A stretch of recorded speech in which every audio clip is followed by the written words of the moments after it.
ನಾಯಕನಹಟ್ಟಿ ಪಟ್ಟಣ ಪಂಚಾಯಿತಿಯಲ್ಲಿ 80ನೇ ಸ್ವಾತಂತ್ರ್ಯ ದಿನಾಚರಣೆ ವಿಜೃಂಭಣೆಯಿಂದ ಆಚರಿಸಲಾಯಿತು. ನಾಯಕನಹಟ್ಟಿ ಪಟ್ಟಣ ಪಂಚಾಯತ್ ಆವರಣದಲ್ಲಿ ಮುಂಭಾಗದಲ್ಲಿ ಪಟ್ಟಣ ಪಂಚಾಯತ್ ಮಂಜುಳಾ ಶ್ರೀಕಾಂತ್ ಶನಿವಾರ ಧ್ವಜಾರೋಹಣವನ್ನು ನೆರವೇರಿಸಿದರು. ನಂತರ ಮಾತನಾಡಿದ ಅವರು, ನಮ್ಮ ದೇಶದ ಸಂಸ್ಕೃತಿ ಹಾಗೂ ನೈಸರ್ಗಿಕ ಸಂಪನ್ಮೂಲಗಳ ಬಗ್ಗೆ ಪ್ರತಿಯೊಬ್ಬ ಭಾರತೀಯನೂ ಹೆಮ್ಮೆಯನ್ನ ಪಡಬೇಕು. ಭಾರತದ ಸ್ವಾತಂತ್ರ್ಯಕ್ಕಾಗಿ ಅನೇಕ ನಾಯಕರು ಮಾಡಿದ ತ್ಯಾಗವನ್ನು ನಾವು ಸ್ಮರಿಸಬೇಕಾಗಿದೆ ಎಂದರು. ಶಾಲೆಯ ಮಕ್ಕಳು ದೇಶದ ಬಗ್ಗೆ ಪ್ರೀತಿ ಗೌರವವನ್ನು ಬೆಳೆಸುವುದರ ಮುಖಾಂತರ ದೇಶ ಸುರಕ್ಷಿತವಾಗುತ್ತದೆ ಎಂದರು. ನಂತರ ವಿದ್ಯಾರ್ಥಿಗಳಿಂದ ವಿವಿಧ ನೃತ್ಯ ಹಾಗೂ ದೇಶಭಕ್ತಿ ಗೀತೆಗಳ ಮೂಲಕ ಮನೋರಂಜನೆಯನ್ನ ನೀಡಲಾಯಿತು.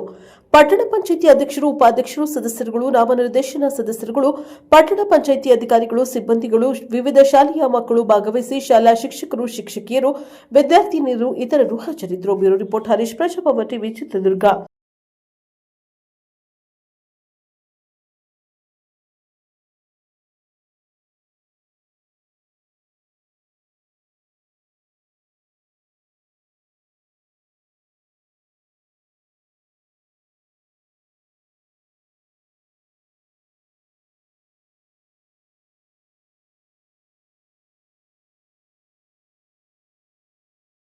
ಸಾವಿರದ 1947 ನಮ್ಮ ಬಂದಿದ್ದು ಸ್ವಾತಂತ್ರ್ಯ ಬಂದಮೇಲೆ ಇವತ್ತು 80 ವರ್ಷ ಆಗೈತೆ. ಇವತ್ತು 80 ವರ್ಷದಿಂದ ನಾವು ಏನು ಮಾಡಿದೀವಿ ಅಂತ ನಾವು ಯೋಚನೆ ಮಾಡಬೇಕಂತ. ಮಕ್ಕಳ ನಾವು ಜೀವನವನ್ನು, ಮುಂದಿನ ಭವಿಷ್ಯವನ್ನು ರೂಪಿಸ್ಕೋಬೇಕು.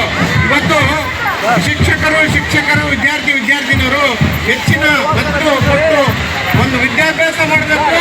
ಚಾಲೆಂಜ್ ಆಗಿ ತಗೊಂಡು ಇವತ್ತು ಈ ಸ್ಕೂಲ್ಗಳಿಗೆಲ್ಲ ಮಕ್ಕಳು ಒಳ್ಳೆ ವಿದ್ಯಾಭ್ಯಾಸ ಮಾಡಬೇಕು. ಯಾಕಂದರೆ ಪ್ರಪಂಚ ದೊಡ್ಡದ ಮಟ್ಟದಲ್ಲಿ ನಾವು ಈ ಮಕ್ಕಳು ವಿದ್ಯಾಭ್ಯಾಸ ಮಾಡಿದರೆ ಮುಂದಿನ ಜೀವನ ಬೆಳಗ್ಗೆ ಏನು ಮಾಡಬೇಕಂತ ಡಾಕ್ಟರ್ ಆಗ್ಬೋದು, ಇಂಜಿನಿಯರ್ ಆಗ್ಬೋದು, ಎಲ್ಲ ಒಂದು ಬುದ್ಧಿವಂತಿಕೆ ಇದೆ.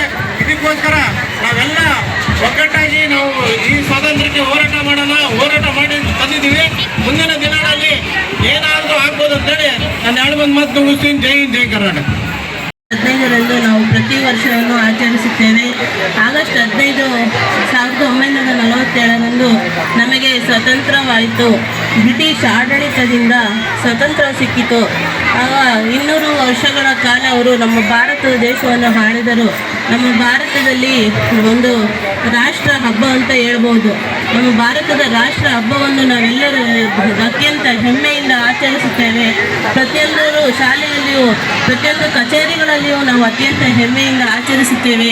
ಎಲ್ಲ ಹೋರಾಟಗಾರರನ್ನು ಗೌರವಿಸುತ್ತಾ ಮತ್ತು ಪ್ರೀತಿಸುತ್ತಾ ನಮ್ಮ ದೇಶವನ್ನು ನಾವು ಪ್ರೀತಿಸೋಣ, ಗೌರವಿಸೋಣ ಅಂತ ಹೇಳಿ ಎಲ್ಲರಿಗೂ ಧನ್ಯವಾದಗಳನ್ನು ಹೇಳುತ್ತೇವೆ.